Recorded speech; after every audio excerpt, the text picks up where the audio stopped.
10 seconds, 5 seconds, start. When we understand the factual metrics in the backdrop of the objectives of the above two legislations, the controversy in the instant case assumes immense significance. There is an interest of the bank in recovering the non performing assets on the one hand and protecting the right of the blameless tenant on the other. The Rent Control Act must be construed as such. A landlord cannot be permitted to do indirectly what he has been barred from doing under the Rent Control Act, more so when the two legislations, that is the SURFACE Act and the Rent Control Act, operate in completely different fields. While SURFACE Act is concerned with non-performing assets of the banks, the Rent Control Act governs the relationship between a tenant and the landlord and specifies the rights and liabilities of each as well as the rules of ejectment with respect to such tenants. These provisions of the SURFACE Act cannot be used to override the provisions of the Rent Control Act. If the contentions of the Learned Counsel for the respondent banks are to be accepted, it would render the entire scheme of all Rent Control Acts operating in the country as useless and nugatory.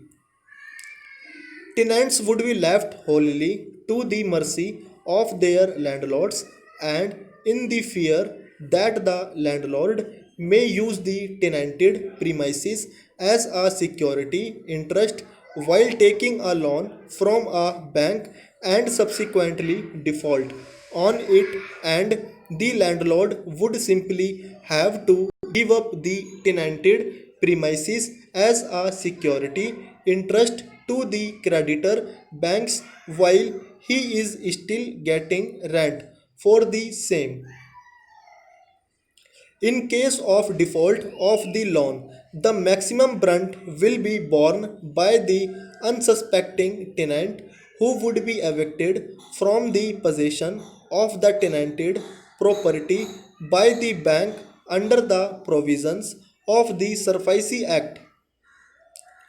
Under no circumstances can this be permitted, more so in view of the statutory protections to the tenants under the Rent Control Act and also in respect of contractual tenants along with the possession of their properties which shall be obtained with due process of law.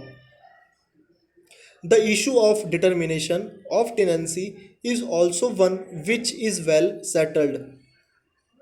While Section 106 of the Transfer of Property Act does provide for registration of leases which are created on a year to year basis, what needs to be remembered is the effect of non registration or the creation of tenancy by way of an oral agreement.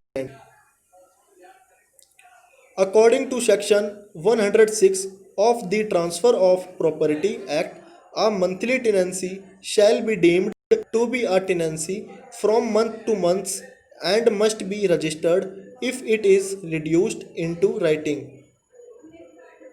The Transfer of Property Act, however, remains silent on the position of law in cases where the agreement is not reduced into writing.